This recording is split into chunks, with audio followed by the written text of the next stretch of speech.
I don't know what happened to my head when you said that. I was like, hold up. Because we're on iPhone 16 now. And I'm like, the Yeah. first iPhone that. Okay. Anyways. Yeah, I'm Um, pretty sure.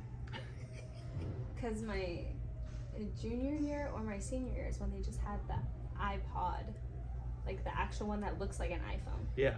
And it had gone through. All right, we're going to jump the gun. Anyways, all Yeah. right, make sure we're good here. All right, folks, welcome to the Coaching Rebellion podcast. I am your host, Mike Guzman, and today I've got a special guest with me, Miss Janel Ortega. Janel, Hello. thank you for coming on board Thank you today. Appreciate you allowing me to come into the gym. Familiar with this place, gotta spend a little bit of time here, you know what I mean? But really, more than anything else, excited to talk to you about so many different things. But right before we started recording, we were talking about like high school sports and some events that you had run. Just jump into it. So you ran high school track. Yep. You ran relays. Was it 4x100? Yep. 4x400, the 200, 800, the 400, and then the 1600, which is the mile. So I kind of did. I could be wrong, but I remember it was like you can only do up to like 3 events, and so my coach put me wherever we needed points, really. So depending on who our matchup was against for that meet, but Gotcha. yeah, You're like the Swiss Army knife. kind of, yeah. Okay. I did long distance and then I did some sprints, so it was kind of just, it was like, okay, we're gonna put our secret weapon in, I guess. But yeah. Well, that's also kind of cool, right? To know that a coach has that type of trust in you and confidence to be like, hey, we need you for this to get to the next level. Like, so hats off to you because, when somebody can count on you and depend on you for something, I mean, I think that's a testament to also kind of how you're wired and, you're willing to step up and go in and do that. So that's pretty awesome. Exactly. Yeah. You told me that there was this. Oh, because you had mentioned, you said that, we feel like a lot of kids these days, like their work ethic isn't, like it used to be. Yeah. And I've started going down like this rabbit hole of, I think technology has played such a huge part. Yeah. And I remember my senior year of high school is when I believe the first iPhone came out. So we didn't have iPhone back then. We didn't have we had video games, but it was like those little Nintendo, like the Nintendo 64s and stuff like that. And the the PlayStations weren't even evolved to what they are now. Nobody really played games like that. Everybody was invested in their sports and being the best at their sport. And I feel like now a lot of the times all the kids want to do is go straight home and get on their video games or get on social media. They're not wanting to put in that extra work. And not only the willingness to put in the extra work, but the thought of competition also isn't the same in my mind now. Like, you challenge somebody, we were talking about people that as we were growing up, like you always wanted to beat a specific person or people that you encountered, and I'm like, I don't see that anymore. Like you had those rivals or those people that you can vividly remember, like, I'm gonna go race this person and with the intent to beat them because I know I can. But you wanted to compete, like you had something to prove. Oh yeah. Right. Yeah, definitely. That where does that come from for you? I'm like, I wish I could remember. I just, from the very beginning when I first started playing, so my dad is like a 5-sport athlete. He played baseball, he played fast pitch softball. My dad did track. My dad basically did it all. He played basketball, played football, and so he's very athletic. My mom was a dancer, so she was athletic, but hers was more like an individual sport. But I remember I'm being the only girl out of 5 kids. I I never really cared to or wanted to play sports growing up. And I remember in second grade when I got to a point of like, I never was in like Little League or anything like that. Yeah. No dance, no gymnastics. I didn't do any of that when I was little. When I got into second grade, my mom kind of was just like, well, girl, you're going to do something. And so she put me in CYO right here at St. John's in second grade. And because my cousins were playing basketball at the time. And so she put me in it. And I did not want to go. I was just like, this is so stupid. Like, I'm not going to be good. Like, I'm not athletic. Like, I just, But something... I remember, like, that year, like, shooting at the wrong basket. But it's just, like, you're in second grade. They don't really play by, like, rules and stuff. Yeah. You're traveling. And, but I always remembered, and the competitive part of me was always the defensive aspect of basketball.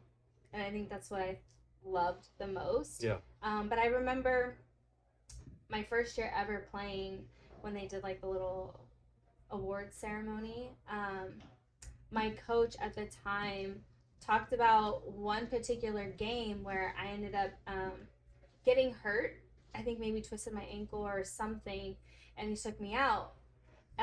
Obviously, because safety and health first, but I remember sitting on the bench, and I mean, you're in second grade. You're not really keeping score. You're not, anything, but I just wanted to be out on the court so bad. And so I remember crying on the bench, and I got up and I asked my coach, I said, Coach, can I go back in the game? And he was just like, are you sure? And I was like, yes, please, I just really want to go. And I think I asked him a couple of times before he finally was just like, are you okay? Like, are you good? I was like, yes, I'm fine. Like, put me in coach. Yes. And so I ended up at the award ceremony. He talked about that game, and he's just, like describing, I think the award was most inspirational player. Okay. And I had never gotten an award before, but I remember it like heck of being like feeling like emotional, but feeling like really good. Like, it was inspiring for him to be like, like she's never played before.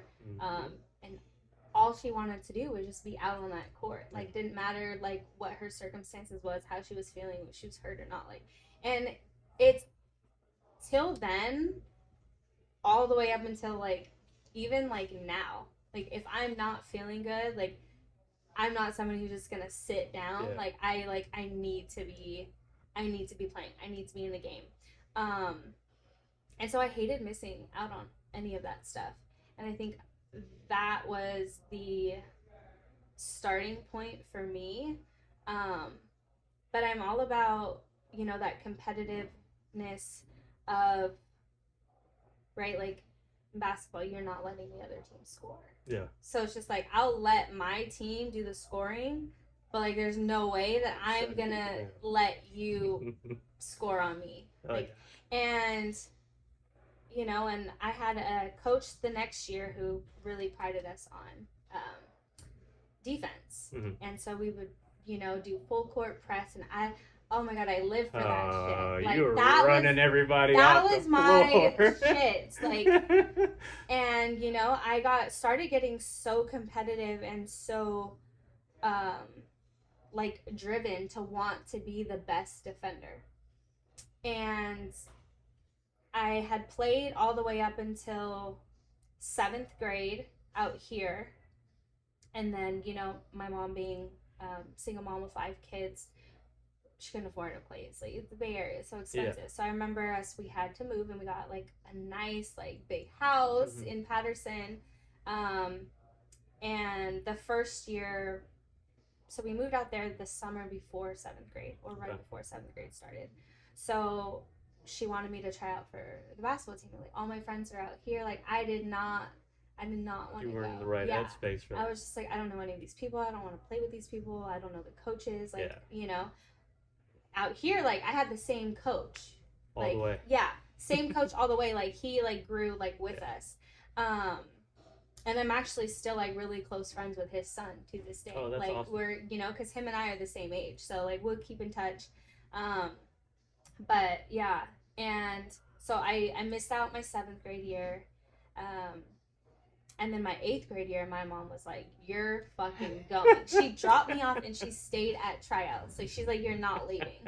Like, I'm not letting you." Shout out moms for doing that. No, for real. Like, and so I remember my 8th grade year. Dang, was it? It had to have been. Yeah, my 8th grade year. I could be totally wrong. I have to go back and look, but I think I got like MVP that year, and it was always because of like defense. Yeah. And so we had a coach at the time who had like I don't know if it was military or police like background, but she would make us do wall sits. And like we would sit there with like our hands like, you know, like very like drill sergeant. Yeah. And so I've always had those type of coaches like growing up that were super disciplined. Yeah. And they always, you know, but I loved that challenge. So I would push myself. Like I didn't like to be the person who had to be the reason we started over. Or I always liked to be like the example of like, okay, like if I'm 4'11" at the time, if I can do it, you can do it. Yeah. And I always liked to be the fastest one. I didn't like coming in second. I didn't like, you know, when we're doing our sprints or suicides, I was always the first one.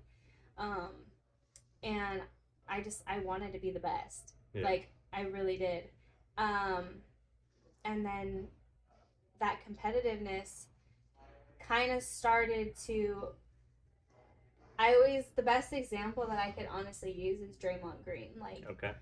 You know, he gets so much hate, but he's so passionate about the game. So it's just like, that's why I love him so much, because like I see myself in him.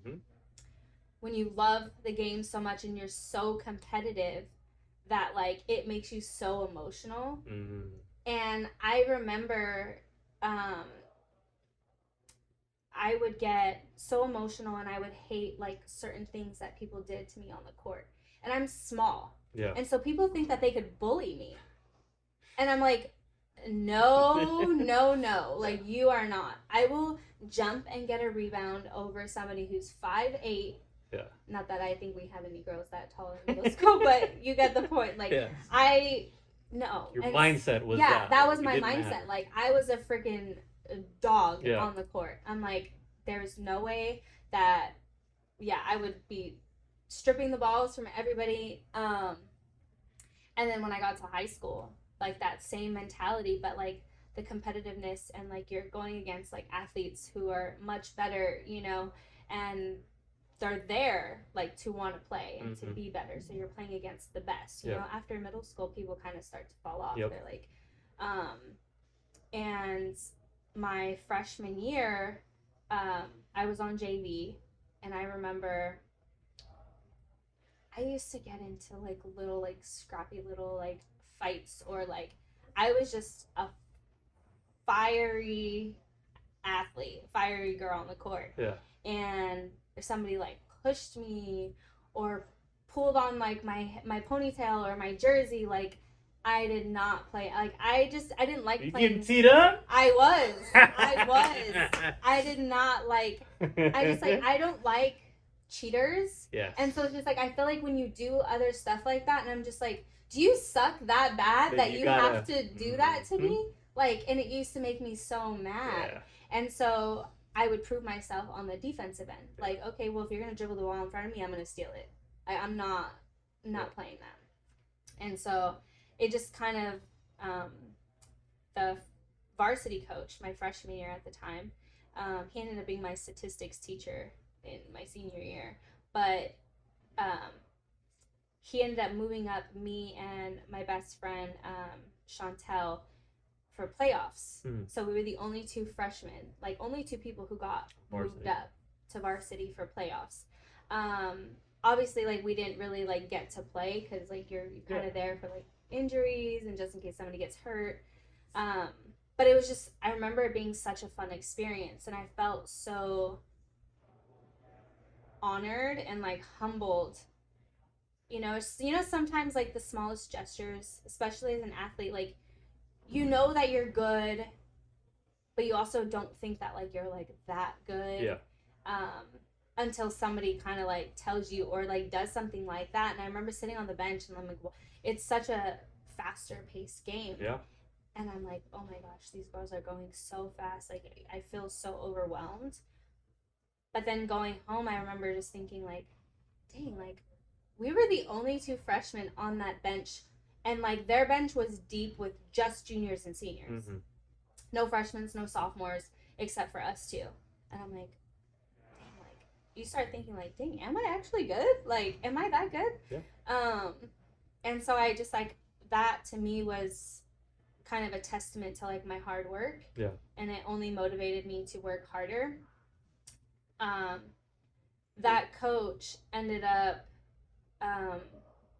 he had kids at the time, so he ended up taking time off from coaching to be with his kids to coach them in like t-ball and stuff like that. And so we ended up having like a new coach come in, and I just remember like, dang, like what? I keep like, you know, you get attached to these coaches, and so during that summer, our athletic director at the time, he used to coach like years ago at Patterson. He was pretty old. Yeah. But a lot of people didn't really like him, and I never really like met him or knew him. So he would coach us, and I remember on the way home from one of the summer league games, in front of everybody on the bus, he tells me that I will never be good enough to make the varsity team. That I was too short or too small. And I want to say he mentioned something else. And I just remember like I kind of like blacked out in that moment. And I was just like dang, like way to really like mess up somebody's headspace. And I don't think I was ever the same after that. Like, I questioned everything that I did. Because I'm like, he's the athletic director. He coached for so many years. Like, how... And I just remember, you know, we got dropped off in front of the gym, and I'm waiting for my mom to come pick me up. I get in the car, and I just start bawling. And my mom's the type that, like, she's not going to let anybody bully her kids. Oh, yeah. You know, and my mom has gone down to my brother's schools. Like, my mom is... You know, and my mom was just like, and I had two older brothers, so I knew some of the stuff that she did, and I was just like, Mom, like, no, it's fine. She's like, hell fucking no. Yeah. Like, he's not gonna just sit there and like tell you that you're not good enough or that you're not gonna be able to do this. She's like, you can do anything that you freaking want to do. But I remember just like, you know, in my head, I'm like, Mom, you don't play basketball, like, you don't get it, like, you know, like, you're my mom. You're supposed to tell me that, you know? Yeah.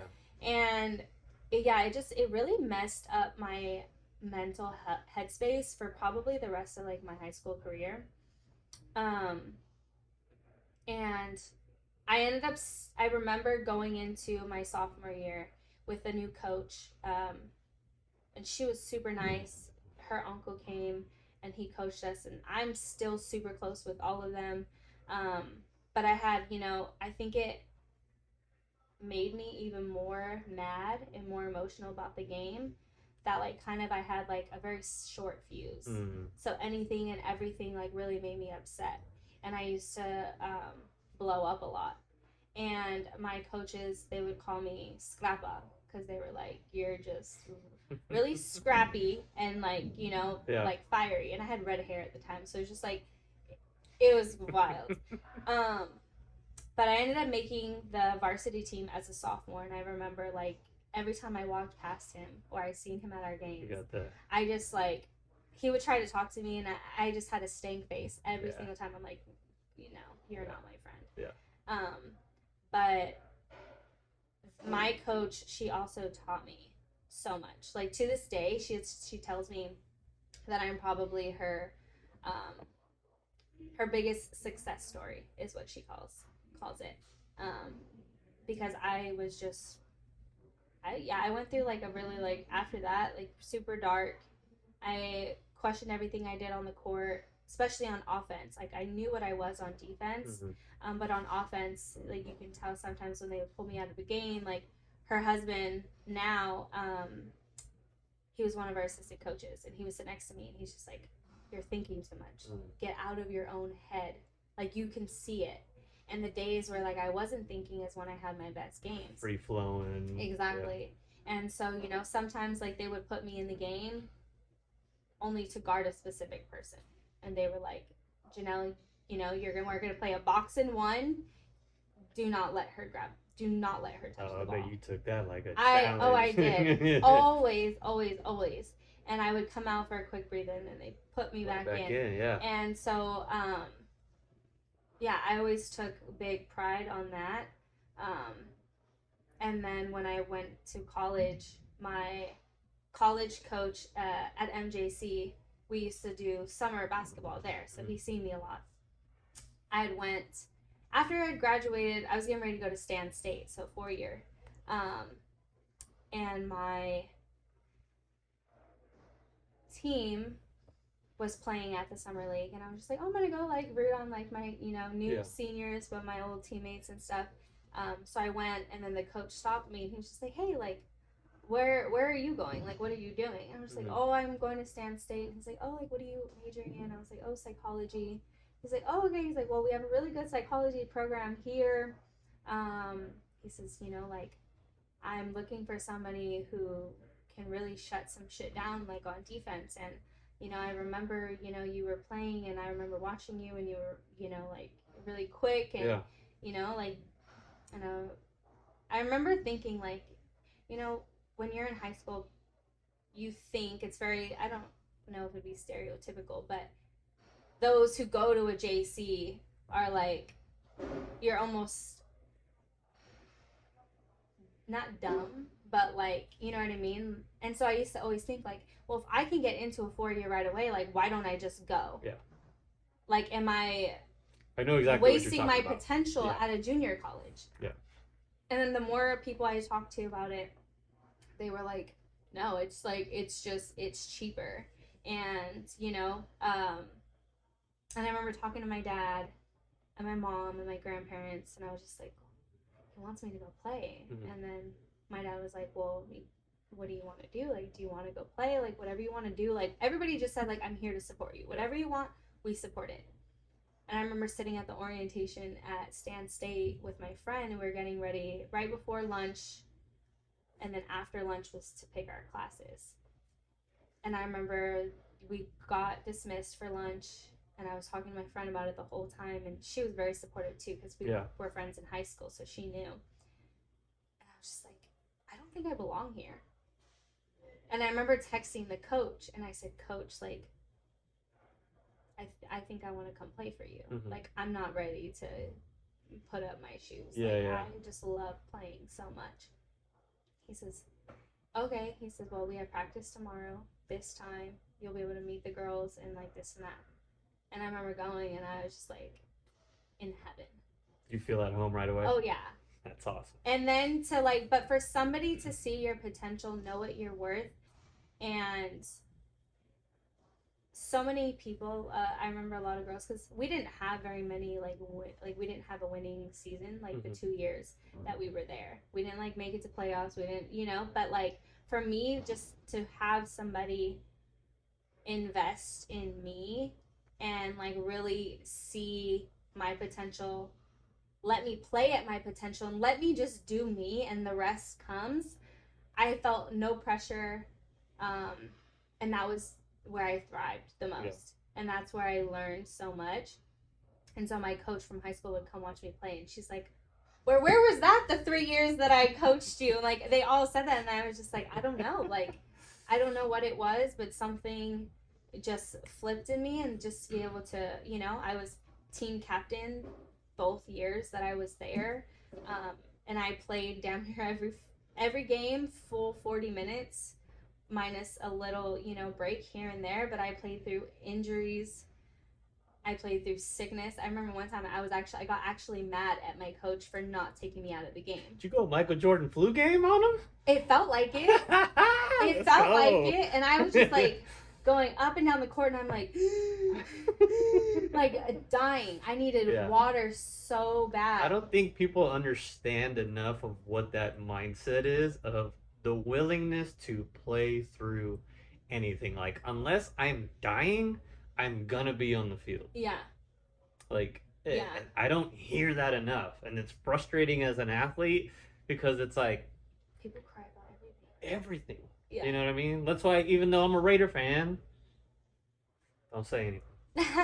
I already know. I can see it forming in your head. All right, Max Crosby.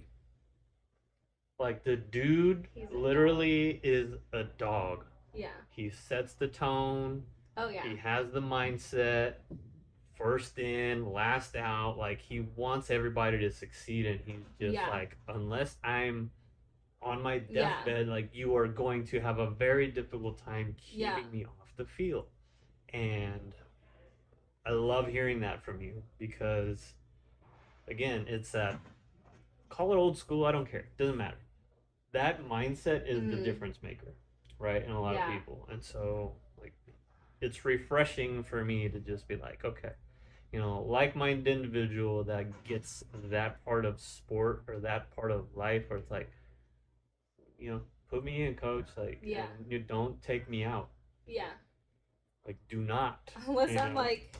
you know what I mean? Yeah. So, well, I had to push a lot of stuff down as you're talking because I'm like, dude, it's like a mirror image of how I was as a player.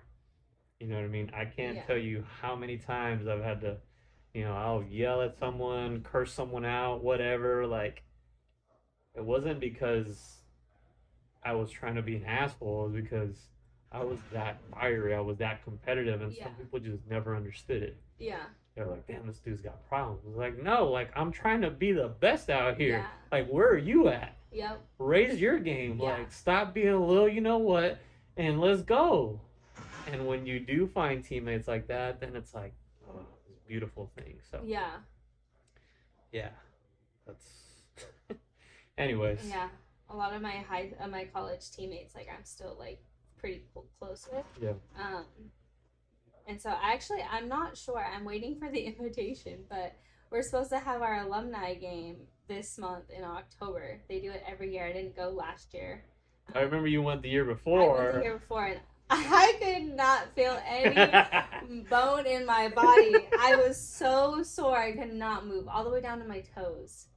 It was so bad. I'm like, dang, I work out, and I'm athletic, and I'm still in the gym, but I'm not using these muscles. I haven't used them in a long time, but yeah, so like anytime sports is the one thing where it's just like muscle memory automatically kicks in. Automatic. Sometimes I go and somebody gives me a basketball, I'm like, I don't know, I think I'm a little rusty. And then bop, bop, bop. Exactly. Exactly. Yeah. Or I'm like, cardio, I'm like, somebody wants to race. I'm like, I can't run like I used to. It's that little part of the brain, It's just like, oh no, it's game time. But yeah. We did a couple alumni games at our junior college, and we kept it going for a really long time. And, you know, we had this culture where it was just like every year, everybody wanted to come back, right? Yeah. And I mean, the last one that I did, it was just like, all right, let's just go see what happens. Yeah. And sure shit, it was just like, oh, you know, I'm out here making saves and going crazy. And I'm like, the fuck? Like, you know, it just kicks on like that little wire, you know, all of a sudden you're like, all right, let's get after it. Yeah. And I love that sensation too of just, let's see what happens. But yeah, you do come out tired. Oh yeah. You're like, oh, these knees are not 20 anymore. These ankles cannot take another roll. Yep. Speaking of rolled ankles, and didn't you get injured in that alumni game? Yeah, I ended up, I think, twisting my ankle. I think, and I had a really big blister on the bottom of my Oh, those are the worst. Because I try to wear my little Jordan 11s because I got no more basketball shoes. So I was just like, dang, these are the only ones I got. So I wore those and... Not the ones. Oh, no, not the ones. Not the ones. Yeah. Man. But, yeah. That's crazy. But yeah, I'm seeing a lot of like parallels with your game, and you talked about Draymond Green, and that's a hell of a comparison too. And I feel like even as Warriors fans, you see it, and every once in a while, like you buy into the media narrative of like, all right, bro, like It's just a little unnecessary. you know what I mean? Yeah. Like, come on, but I can relate. Yeah. I feel like until you've been in that position, like you really, like I get it, because there are some sports that I watch and I'm like, okay, dude, did you really have to do all that, But like, yeah. I've been where Draymond's been. Yeah. I mean, I don't got championships and rings like he does, yeah. but in you that understand competitive the sport. spirit, and exactly. like when you are so competitive and you're so passionate, I think there's a difference between being competitive and then being passionate about the sport and being passionate about winning. Mm-hmm. That sometimes you have the competitiveness that makes you want to win, that makes you keep being great, and then you have that passion on the court that is your emotional aspect of it. Yeah. That, and some people, when they're so passionate and like angry, and that's why you see a lot of men losing championships and they're crying. Like, that's passion, that emotion, that's passion. And then you have people who their passion is, their mouths. Mm-hmm. And it's just, everybody has like their own way of like showing it. Yeah. And sometimes like you show it like Draymond does. Yeah. And like, I've been there plenty. but... I remember yelling at a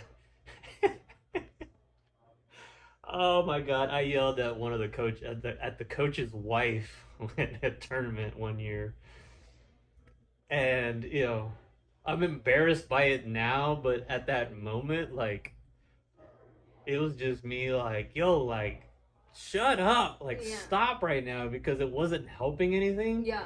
And I didn't have a filter. Yeah. You know what I mean?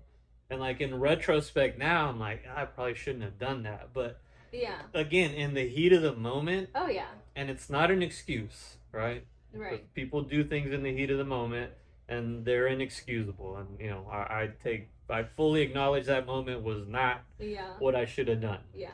Because my mom raised me better, so my apologies. But that stuff happens, and we see it play out on TV all the time in professional sports. That's why we get these crazy moments, and it's just like you weren't expecting to see that, but the potential for it to happen is there, because all it takes is one little thing, and you've got a skirmish, you've got to fight. Yep. You know what I mean? And just the emotional intelligence to kind of rein it in. That's where I think it takes the right type of coaching. Oh yeah. And right environment to try and kind of help you channel that stuff. And I think once you find yourself with those types of people, you can help educate and navigate somebody's challenges, because the thing that you said about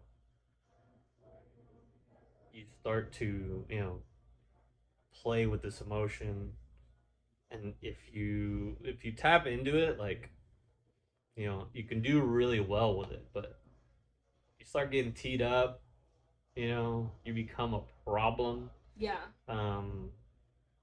That's gonna pull you off the court, off the field, and you don't ever want that. And you just talked about, I don't ever want to be off the court, but if it's because of your own doing, that's a different conversation. Yeah. So.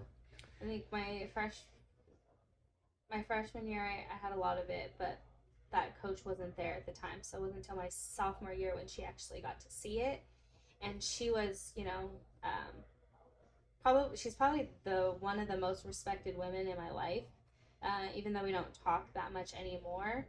Like, I know I can go to her for anything, but she was like just as tall as me. She's short, but she was like, she doesn't take no shit.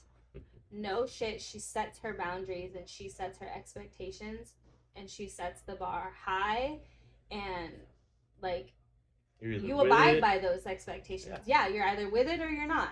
And I remember every year we would sign like a contract, and it was based off of like, this is how we're going to behave. this is the expectations. Like when you miss practice, when you miss games, this is how many suicides you run until you can be in uniform. Um, and you know when you're late, there's extra running, but it's not just you; it's the whole team that runs. Yeah. And just little stuff like that. And then I remember kind of getting into it with people, other players, and I was just like a firecracker, very short fuse, like I said. And so a small little tug on my jersey, like I was a swinger. I would swing at people. I probably didn't like make direct contact, but there were times where I was just like, "Ooh, girl, you are so lucky right now." And then I would say things under my breath. I've gotten teed up. I've gotten taken out of games. I've gotten ejected. I've done it all. Yeah. And I remember the coach said, like, you need to stop. Like you need, bring it in. And like there was still, like, I still wasn't perfect my junior and senior year. I had my moments, but like she knew where it was coming from, but then she also knew how to calm me down in a sense as well. To where, she knew how to, like, she knew that she couldn't take that part of me away. So she kind of like let me do it, but to a point where like it was like, and then I think I got to a point where I could calm myself down. Yeah. And I could like self-awareness. Yeah. And so I think that was probably the biggest thing that I learned from her. Mm-hmm. And so yeah, I did like a full like 180 with her, and it was probably the best thing for me, because I don't know in the outside world what I would have. Yeah. I don't want to say like become, but you don't like get teed up on the streets. How it would have. Yeah, I think that definitely helped me in the aspect of like the outside world with like work, and like being coachable and being able to take criticism and take coaching, constructive criticism. But yeah, it also allowed me, like you said, to like I got to experience like how she was able to coach me. And so like now to like my own employees, or like own whoever I encounter or get to mentor at any point in my life, I can kind of pay it forward. And so I think that's, like I said, the biggest thing that I've learned is how to coach and how to be a mentor and how to listen and kind of not change people, but kind of show them, guide them. Guide them. Exactly. Yeah. Mm-hmm. I like that.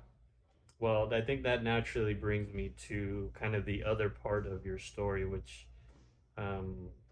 again, I had a very specific reason of why I wanted to speak to you. I know you have this, this chip on your shoulder as an athlete, which I can immediately relate to.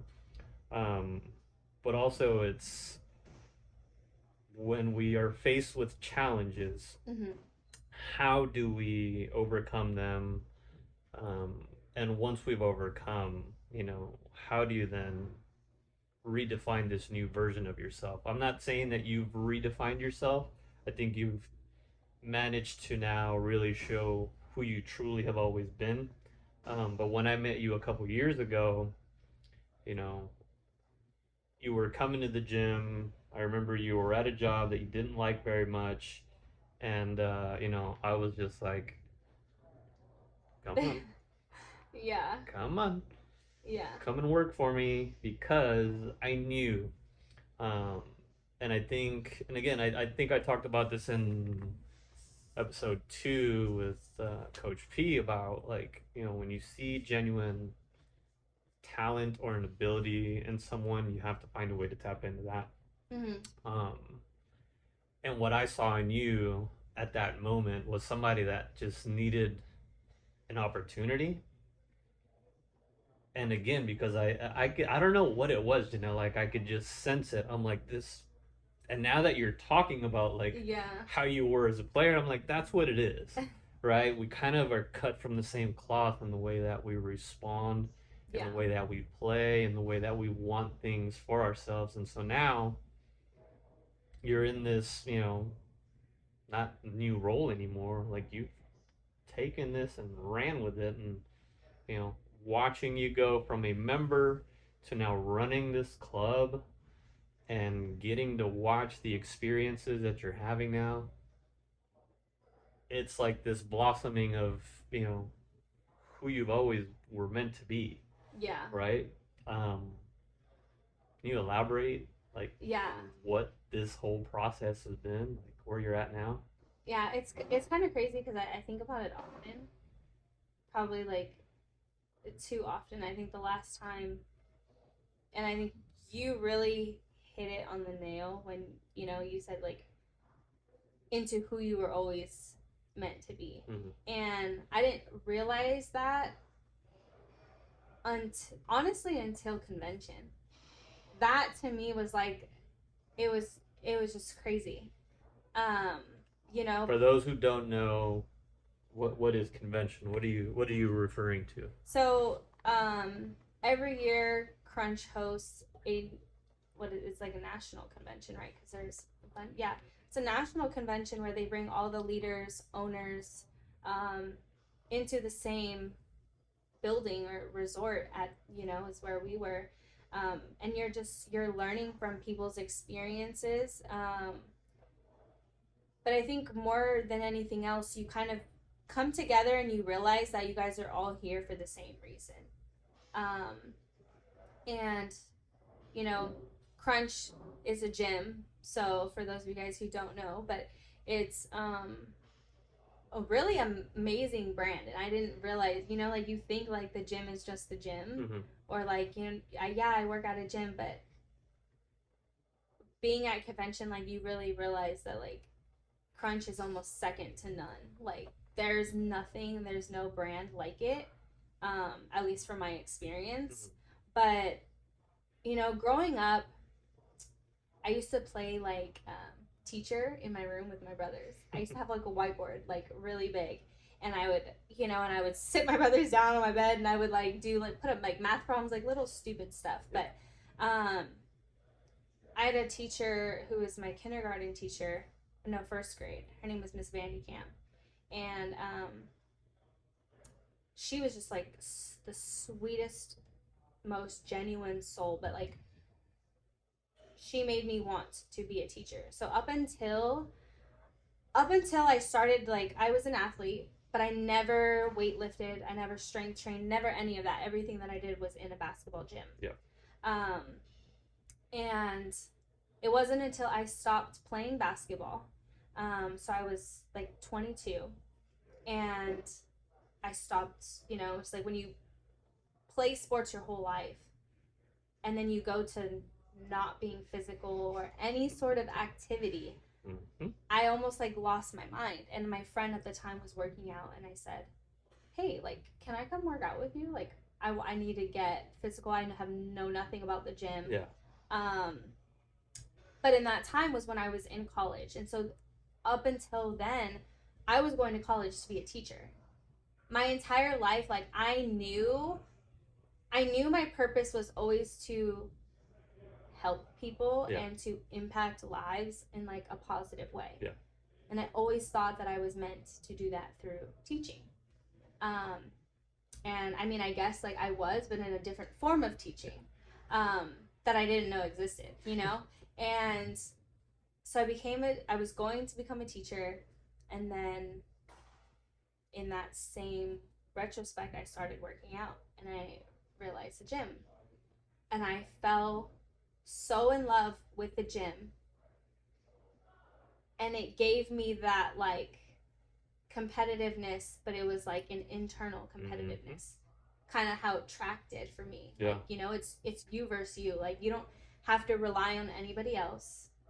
The work that you put in is the work that you get out, and if this is the result you want, this is the work you got to do, and it's only up to you to do it. Yeah. And when I started seeing like my body composition like changing, and I was getting stronger physically, but like more so mentally, and you're like, dang, like I can do like same thing like, yeah, sports says, like once you hit a milestone in like what you're capable of, you're like, dang, yeah, okay, exactly, what's next? Like, what comes next? And so I fell so in love with the gym that it became such a habit and a lifestyle for me. And then I started kind of like posting workouts on online and stuff like that. And then people were coming to me, they're like, I really love like, you know, like you're so inspiring or this or that. And I'm like, dang, like, okay, so like I can impact people in a positive way just by sharing my own journey and like being myself. And then when I had moved out here and I found Crunch, like the community and like just the gym itself, I I thrived off of. I loved it. But you're right. Like I hated the job that I was at, and so I mean I'll say this forever. Like you saved me, but like you gave me an opportunity, and you seen something in me that I probably knew that was always there, but I didn't. You know what I mean? Like like I said, it isn't until you can find somebody who sees what you're worth, what you can do, and for them to kind of put you on like that stage to be like, okay, here's where you belong. Now go do you. Yep. Like that's what you did for me. Same thing that like my college coach did. And you know, when somebody provides you with an opportunity, you kind of just got to go with it. You know, you go all in and you just dive deep into it. And it wasn't a, you know, I started working here like, you know, under you, and I was just like, dang, like I love this. You build relationships with people in the gym, and um, their journey becomes part of your journey, and you know, and then it's just a domino effect because you see hundreds of people daily, and you know, you get to be a part of their story. Um, you know, and like I said, Crunch is, as a brand is second to none because they truly care. Like they know why they're here, and that's to make an impact in the fitness industry and then in just overall health and wellness. And when I seen that at convention, just really seeing everybody in the same room together, and you're hearing stories about how Crunch either saved somebody's life or how it changed their life. And they even, I don't know if I told you this, but they even brought in like Crunch members who Crunch changed their life. That's and pretty awesome. They put them on stage and they were like, shared their testament, where they were and how Crunch really became a part of that journey, how Crunch changed their lives for the better. And, you know, just being able to hear everybody's stories. And I was just like, wow, like this is so cool, you know? And I mean, at the end of the day, this is a business, you know? So when you're running a gym, just like you're running any other business, yeah, like you have the stresses over like sales and stuff like that. But it's always when I feel the most overwhelmed that a member will pull me aside and they're like, thank you so much for what you do. Or somebody will hand me, like it could be something small. Like we have members here who bring us a box of avocados. You know what I mean? Or around the holiday season, they're always bringing us like gift cards. Like here's a gift, an Amazon gift card or Starbucks gift card, and then give you a stack of them to hand out to all your employees. And I'm like, it's little gestures like that where you realize how much of an impact and a blessing you are in their life. But then sometimes it makes me emotional because I'm like, they're doing this and they don't realize what they're doing to my life. And so for me to be able to, you know, like pay that forward, but then also, you know, like with your staff, you get to see like who appreciates those same things. And when they have that light in their eyes and you can see their potential and you're like, okay, like I see, and it's almost like what you did, like I see in you what I, you know, and so there are times like I have a couple of staff members who I'm just like, you're meant to be here. Like I need you to see that, and I want you to realize that, and just, you know, to keep paying it forward, and then eventually, you know, on like a larger scope with like more leaders and stuff like that. But yeah, it's like pretty wild, but I feel so happy when I wake up. I'm like, oh my god, I get to see this person today and this person today, and then being able to like when somebody walks in, you're like, hi, like how are you? Like on a Monday, it's my favorite. Mondays are my favorite, even though they're the longest days. but I'm like, I get to like catch up with so and so. I'm like, oh my god, you were hanging out with your wife and kids this weekend. Like, what were you guys doing? Yeah. Tell me all about it. Or if it was somebody's birthday, yeah, you know, that little happy birthday that pops up, and you get to, you know, bless somebody. Yeah, it's really cool. Yeah, there's so many little moments within the day, and again, hundreds of interactions. And so when you get to compound that over time, you know, when you start to look at it and you see the genuine impact that you do have on people's lives, like that is where you can't put money on that. You don't get to experience that everywhere.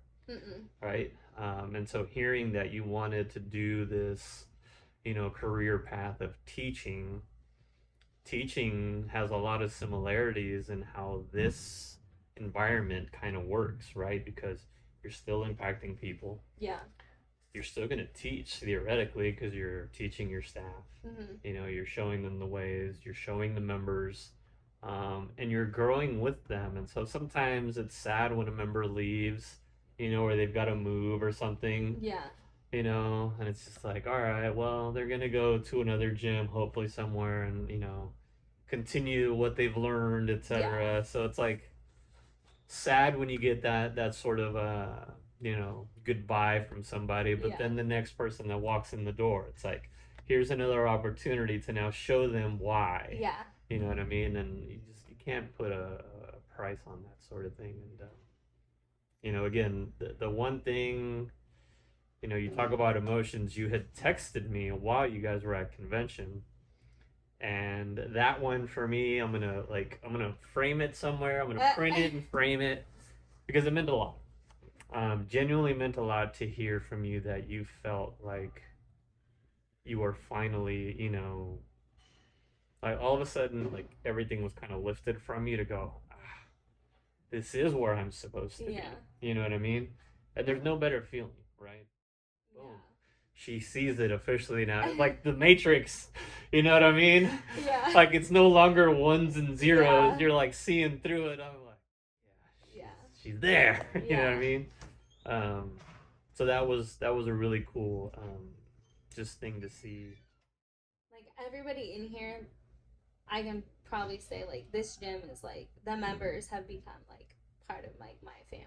Literally. Like, you know, you have members inviting you to their birthday parties, Halloween parties, bringing you things back from Mexico when they go, and I'm just like, you didn't have to do this, but like the fact that like the thought crossed your mind when you were on vacation, like is super like sweet, you know.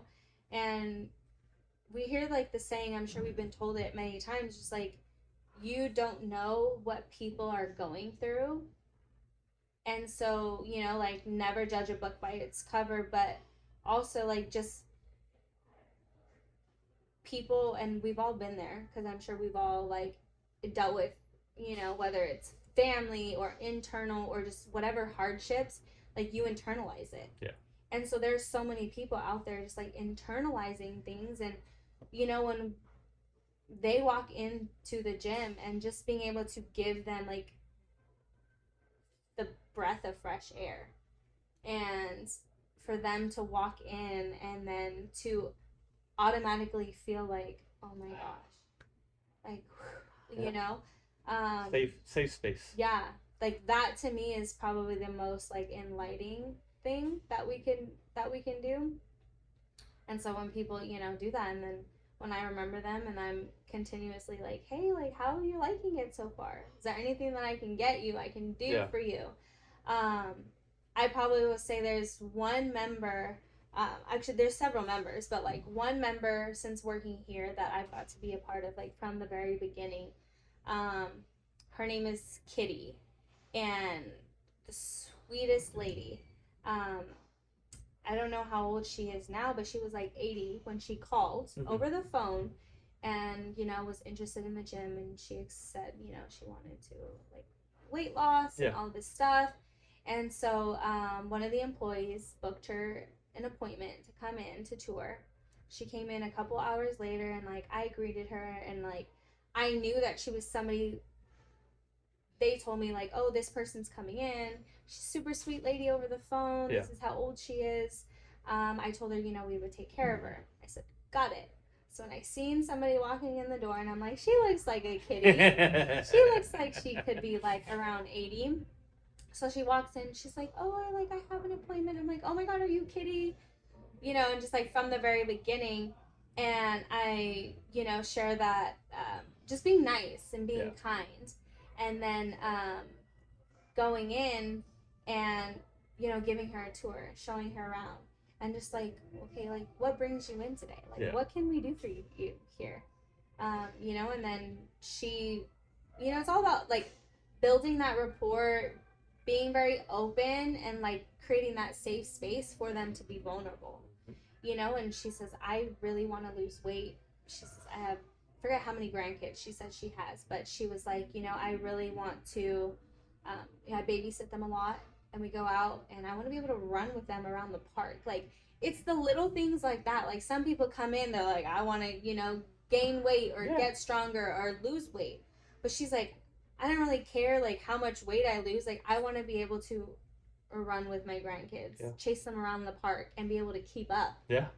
And I was like, okay, done. Obviously, we set her up with a trainer. Yeah. She's still a client to this day, and she's lost so much weight. She looks so good. And when I catch up with her now, she's like, oh, we're in a cutting or a bulking phase. I'm like, you go, girl.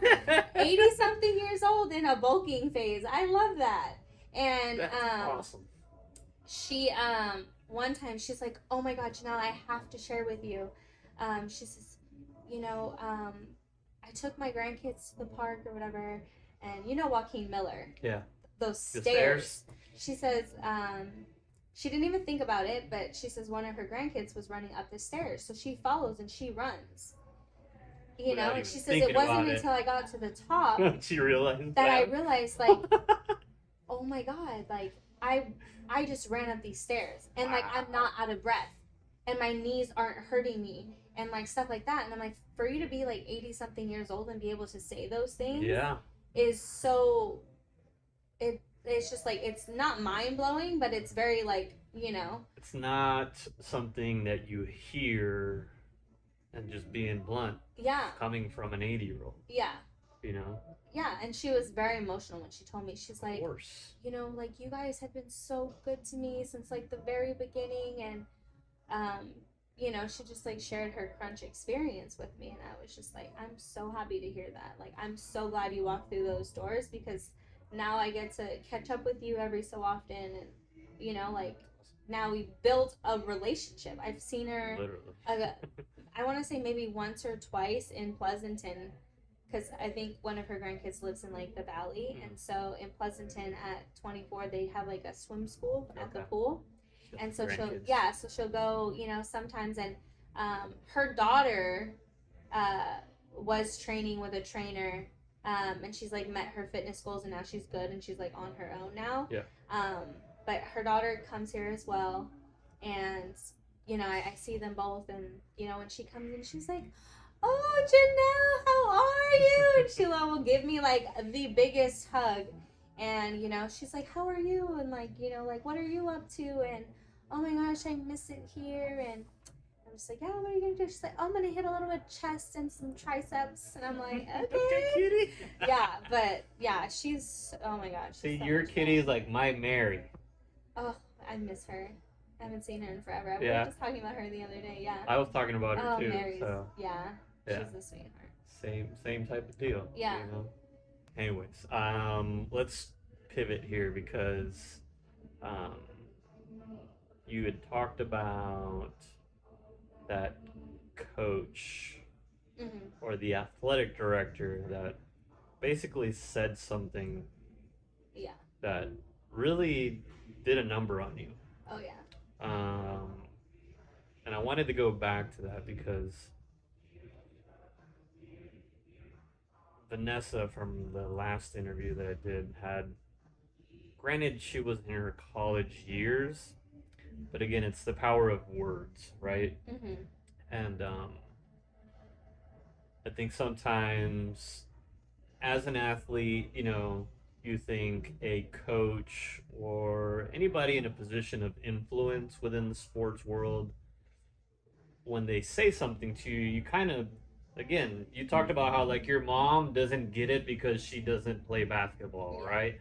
But the athletic director, will you hold him to a higher standard because he's supposed to know or should understand you differently? And to have an individual say, you know, you're never going to make it, or, you know, this or that in a negative tone in front of everybody,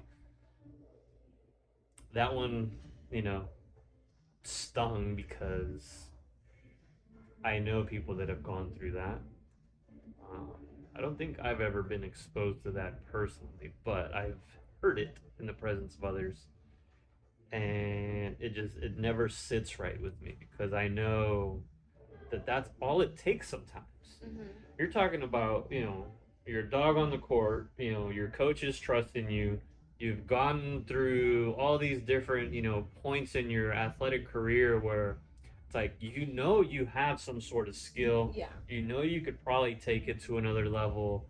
And then all of a sudden comes this person, and because they hold a position of power, in one stroke with, you know, 2 or 3 pointed sentences kills your entire vibe, like your entire mindset, and derails like what you have been working so hard for. Like, that to me is an immediate red flag, but also like you shouldn't hold any type of position of power like that. Like, period. Like, you can't demean someone when you're trying to coach them or bring them up. You know? And you're gonna have a school of thought that's gonna go, it's just, you know, tongue in cheek, or, you know, it's just words. Like, no, like, I can be thick skinned, but if you say something about me, I'm having a day, and it can penetrate. Oh yeah, for sure. You know what I mean? So that one stung me a little bit to hear that you encountered that. Um, was there a point where you realized, like, I don't care what this person said? How long did it take for you to kind of rebound? Or realize, you know, that I think I grew up with the never quitting mentality, and that's what I didn't want to do. I didn't want to quit just because he said something. And so I don't know if it, and it's kind of crazy because now that, like, you know, I'm thinking about it, you know, you start to analyze like the things that you do, and I don't know if I ever got really like over it. How many times have you talked about this is the other question. Probably not many. Yeah, not many. Until like it pops up like in context like this. But yeah, I don't think I ever, like, now that like I'm really thinking about it, I don't think I ever before that moment ever questioned what I did as like an athlete, or when it comes to self-esteem, really. Self-esteem and confidence and whatever it is that I'm doing. But I think that's why I still like never quit and continue to push myself, because I wanted to prove him wrong so bad, and I didn't want him to be like, I think we all hate it, but like I hate when somebody's giving somebody the opportunity to say I told you so. Yeah. Like, if I put in the work and then yes, like I was wrong, like then that's fine. I'll be like, okay, yes, you were right. Yeah. But until I put in that work and I try to prove you wrong, like I'm not going to give you like the satisfaction of me like failing and proving you right. Yeah. And so I think, but more than anything else, it shot my self-esteem so much that I wanted to prove myself right. Yeah. And I wanted to prove to myself that, like, can I do this? Like, I'm going to put in the work, and I'm going to bust my ass at tryouts and conditioning and everything. And I'm gonna be the first one at the finish line. I'm gonna be the fastest. I'm gonna, I tried to do all of those little things that I could control to prove myself that one, like I can work hard, um, that I deserve to be there. I want to be there. Yeah. Um, but I think out of everything, I wanted to prove to myself that like he was wrong, that I was right, that I can do it, that I am worth it, um, and I am good enough. But I don't think that it ever, because even to this day, I think some of the things that I do when it comes to either trying new things or really trying to push further through the ceiling of what I can already do, Mm-hmm. I always have that Self-doubt. voice in the back of my head of self-doubt telling me like, I don't know, like I don't think you can, like second guessing myself. But I always end up proving myself wrong, and I'm like, so then when I do accomplish it or do it, I'm like, okay, like that was easier than like I thought. Yeah. Or like, okay, like I can't do this now, so now I can like push myself a little bit further each time. So um even going through like that experience, I'm grateful for the competitiveness inside of me that still pushes and doesn't allow like those, there's a lot of people who struggle with self-doubt, but they also don't have that mental capacity to be like, okay, like I'm doubting myself right now, but I'm gonna go and I'm gonna try and I'm gonna do it anyways. um, and so I think that's the one characteristic that I have, that I think I'm so grateful that I have it. Yeah. Because I could have just let him shoot me down like Yeah. that. And yeah. You took the words right out of my head. I was just like, whoa. Because you're right.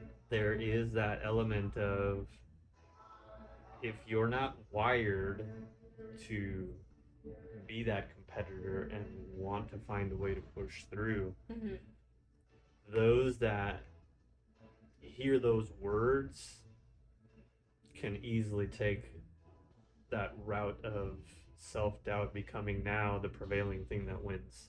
Yep. Right? And it's crazy now, because now in back-to-back conversations that I've had, similar issues have popped up regarding people's influence and misuse of it. And I think, again, part of the project for me is not to like put this stuff out, but it's to really just try and help people find ways to work through some of these challenges. Yeah. Because they're not the only ones. Your story now is almost in direct parallel with Vanessa's, right? I don't know if you got to watch the interview, but she literally echoed similar things, and it's kind of scary, to be honest with you, that there's people out there that are taking advantage of positions of power. And it's not to say that it's not prevalent in the men's game, but in the women's space, I think it's even that much more impactful, right? I'm a father of two young girls, and there's no way that I could tolerate, just like your mom was saying, Yeah. You know what I mean? For any individual to have that type of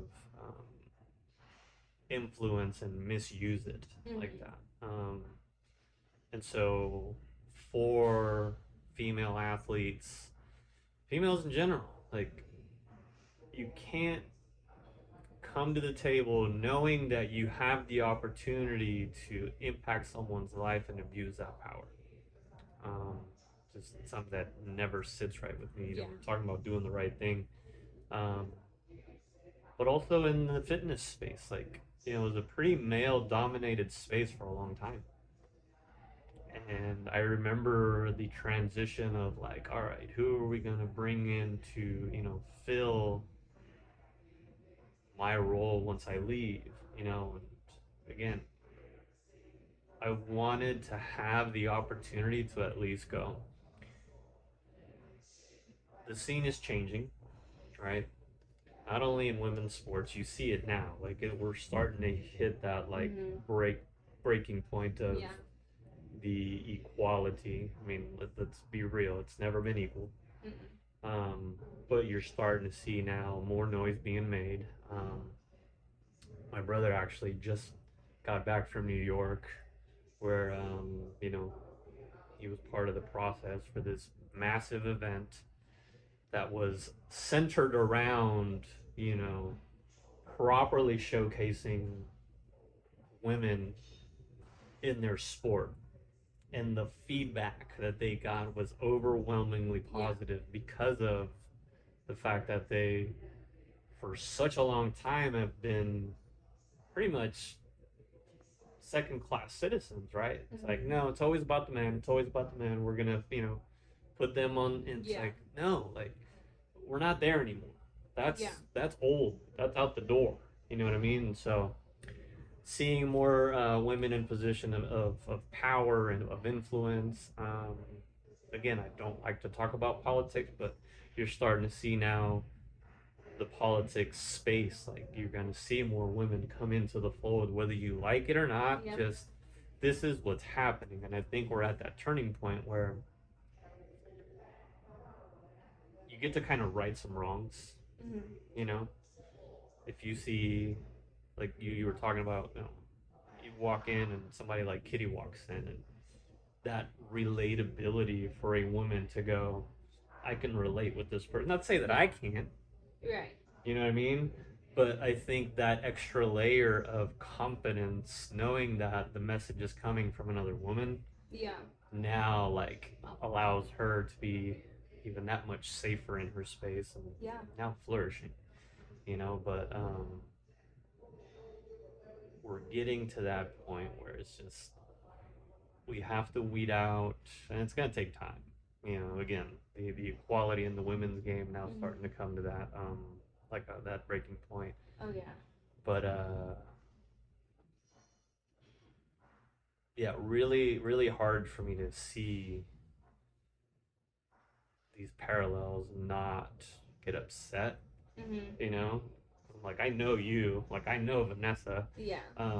I know I've got other interviews lined up, and I feel like I'm going to continue to unearth these moments, right? And that's just sad to me because I'm like, why are we doing that? People that are in these positions should not be in these positions. And so that's kind of why even the name of the show, the Coaching Rebellion, like I didn't just pick that out of nowhere. It's like it's rebelling against some of the bad stuff that's out there because there's so much good and it doesn't get brought to the forefront enough. Your story is amazing. Everybody's story that I am going to be talking about is just, in my eyes, something amazing that needs to be talked about, right? So I can go down a rabbit hole that I'm just. I think those bad, like weeding out like those bads, but you can't kind of. I don't want to say you can't really help but like be grateful for it, but they've created, this new generations of, being able to now make a change. And to be that difference maker. And in like the women's sports and everything, I'm like, as a woman playing a woman playing basketball, like I remember always questioning like, why aren't the WNBA like on TV? Now I can do cardio and I'm sitting there watching the Liberty and the freaking Aces play, and I'm like, this is sick. Like this is awesome. And it's such a it's amazing of like what's happening, and to be able to like, I mean, obviously not on like national like televisions, but to be a part of like that change, like in my industry. And sometimes it's nice, like you talk about the gym and the fitness industry being a male dominant space, to be at convention with other women, so empowering. But to be in like our gym and to be not only just a woman but like a younger woman, I'm 29, but to walk around this space and just be so respected as a woman and as, you know, a business operator. It feels really empowering, you know, and to be able to have other women come in this space and to feel safe. That's a big thing. And so for me to be able to create and cultivate an atmosphere for them to feel that way, for me as a woman means a lot. I will definitely say being the only girl out of 4, you know, out of 5 kids, I've gotten tough skin from my brothers. Yeah. But one thing that like my brothers have always been there for and like done for me is, one, have always like stood up for me, but have always made me feel empowered as a girl growing up, and as a woman now that I'm older, you know. We used to always joke, you know, me being an athlete, and like being in the fitness space, because my brothers don't work out. They played sports, but at like a smaller, you know, level, never pursued it, you know, further. But I did. And so, you know, there were so many times where my brothers would call me like their fifth brother, you know, but obviously like joking, but they say it in a form of like respect.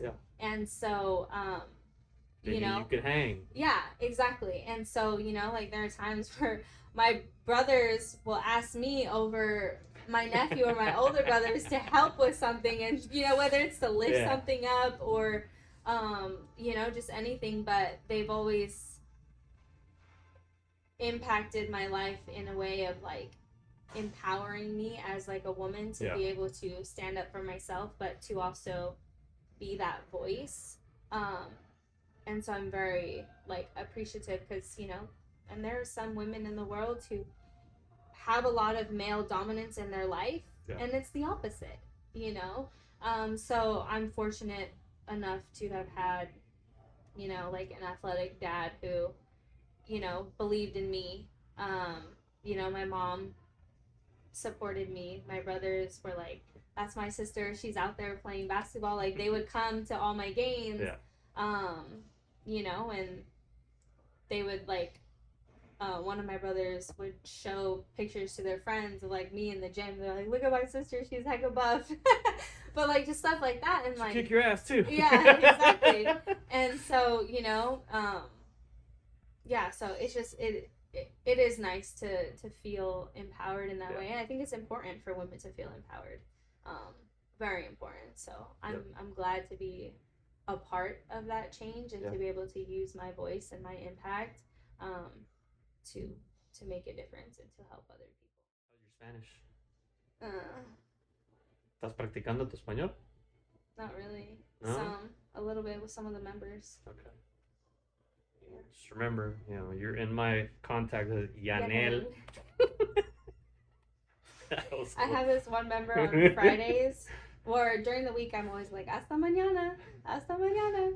And then on Fridays I'm just like, he says, hasta mañana. I said, no. I said, hasta lunes? And he says, sí. I was just like, okay, I'm getting better. We got that one.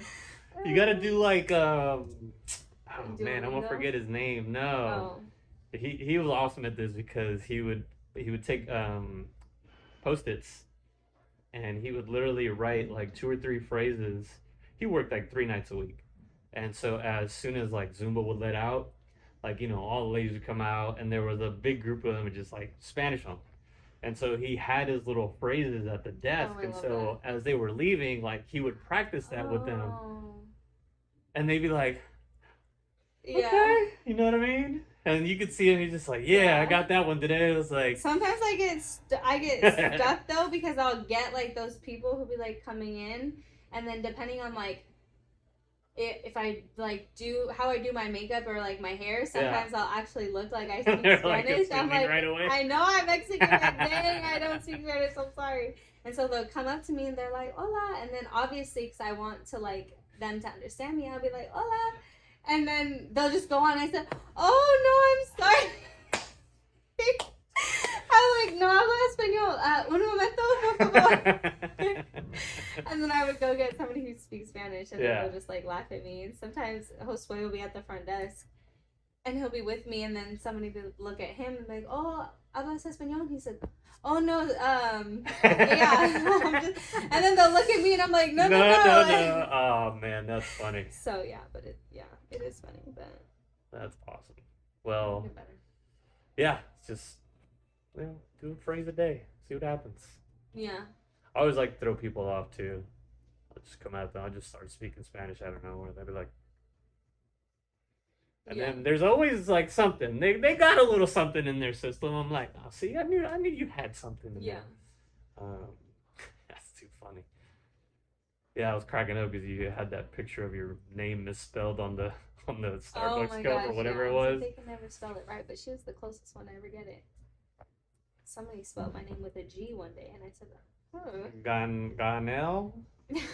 No. It took me like 5-10 minutes. I got in the car and I told my boyfriend Vince, I was just like, do I pronounce my name weird? And he's like, what are you talking about? I said, I kept repeating my name over and over, and I said, Janel. She spelt it like Janel, but Ginel, and I'm like, am I pronouncing my name Janel? Like Janel? And I just like was questioning myself. I'm like, am I pronouncing my name wrong? Like, what am I saying wrong? Help me help you, because I don't know what I'm doing right now. Like, what?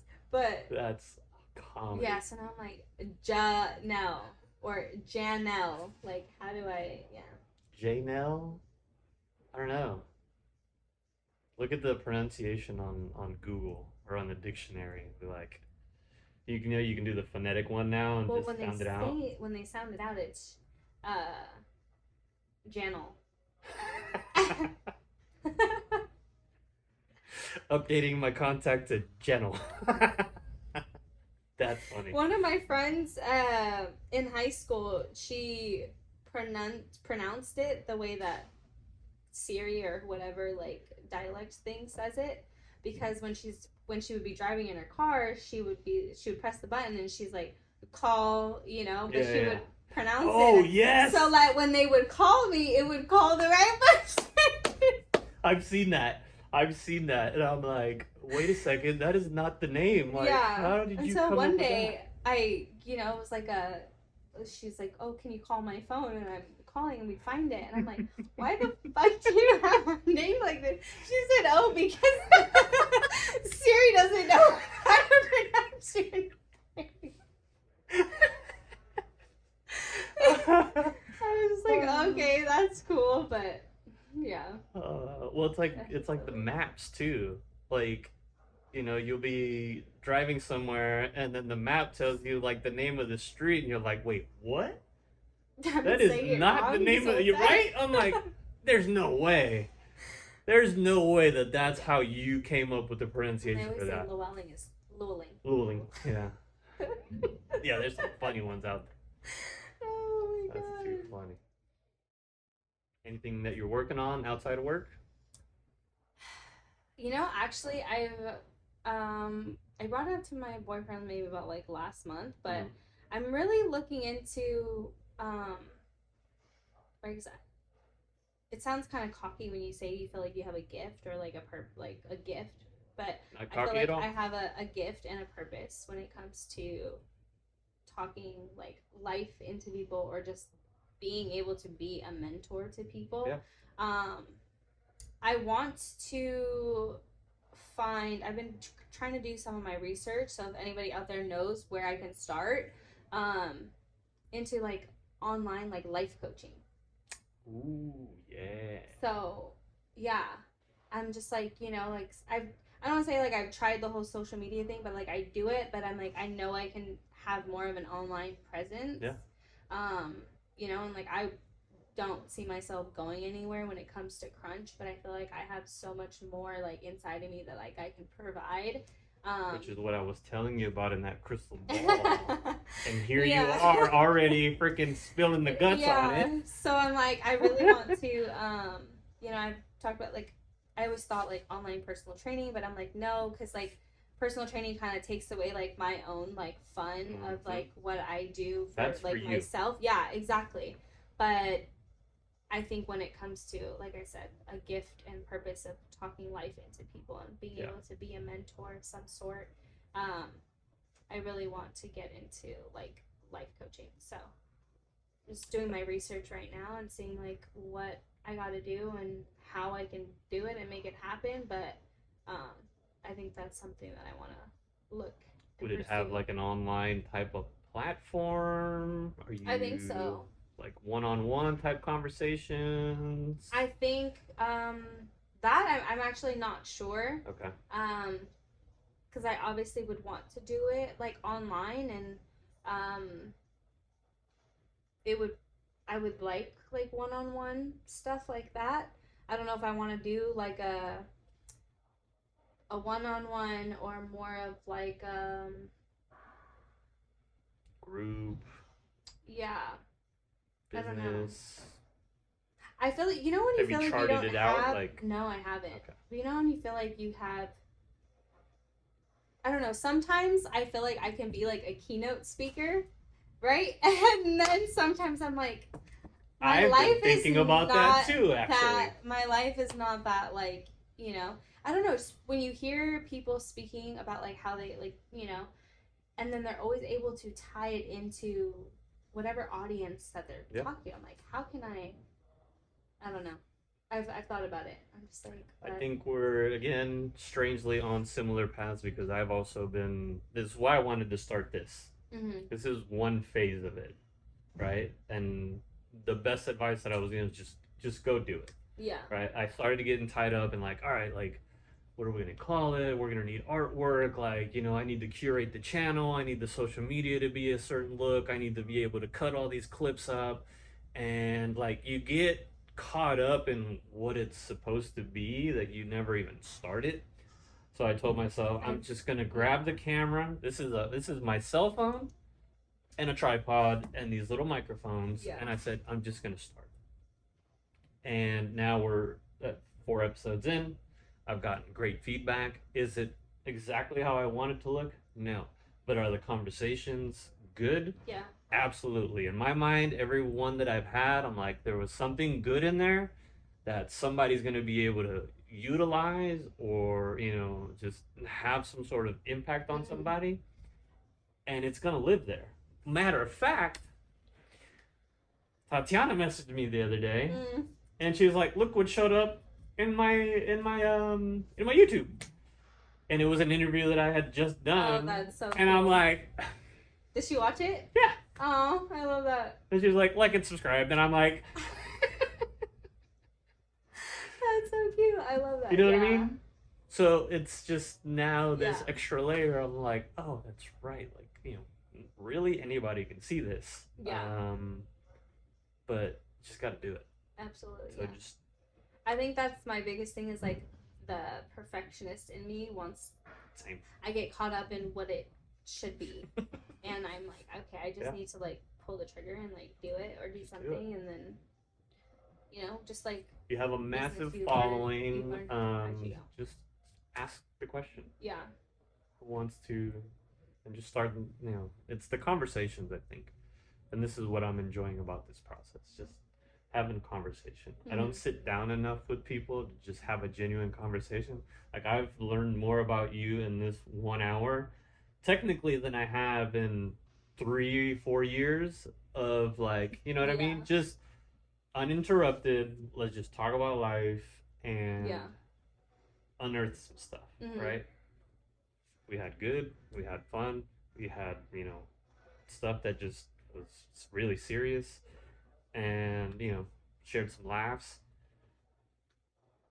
I think that's great conversation. Yeah. You know what I mean? So, you'll find it. You'll figure it out. Yes, I will. All right. Well, you heard it here first. Life coaching on deck. Yes. You know, you're going to make it happen. Cool. Anything else out there going on? It's life. Life is lifing. Life is lifing. Life is always lifing. It Waiting never stops. for the Golden State Valkyries in 2025. Oh, that's right. That is gonna be nice. I'll be honest with you, I didn't like the color scheme though. I thought they were gonna I like keep their it similar. apparel. The apparel's the color dope. scheme is but I like the apparel. It reminds me of Kinda gives Sacramento. That, like rustic. Yeah. I was like, it's. They should have like kept the colors with if it's gonna be under Golden State. Yeah, I agree. I'm like, and that's almost like kind of a whatever. Yeah. Me and Vince put a deposit on some season tickets though, so excited. Raider fan? No. You know this. We play you guys next weekend. I'm a Steeler fan. Okay. Alright. Yeah. I have nothing to say right now. All I'm saying is always some drama, so I'm just, you know what? It's cool. But no, we got Dallas tomorrow. Okay. Yeah, the Dallas should be a Cowboys. Winnable game. Oh, for sure. TJ Watt is about to eat. Should be a winnable game. Vince's dad's a Cowboys fan, so I was just like, we're not gonna be friends for the day. Yeah. But, I still love you anyways. But yeah, I was just like, Dak Prescott's about to get eaten alive because TJ Watt did not get one sack last week. Oh, so that dude. And there were so many holding calls that they did not call. I've seen so many this season. Oh my god! But like, it was mind-boggling. I'm like, oh yeah. So TJ Watt, when he's one person that's just. I feel like him and Max Crosby are. You are reading my mind, girl. Yep. And so TJ Watt is just. I know he's fired up and he's coming, and Dak is about to. Yeah, that's gonna be. There you go. Very scary. You heard it here first, Dak. Sorry, not sorry. All right, cool. Well, that does it for this episode of the Coaching Rebellion. Shout out to my lovely guest. Thank you. Janel Ortega, again, really appreciate you jumping on. And, more than anything else, like I said, just keep doing what you're doing. Once you get your, next project off the ground, let me know. And for sure. Happy to help you out however I can. Thank you. Cool. Definitely. All right, folks. Thanks for tuning in. We'll catch you next time. Bye. Peace.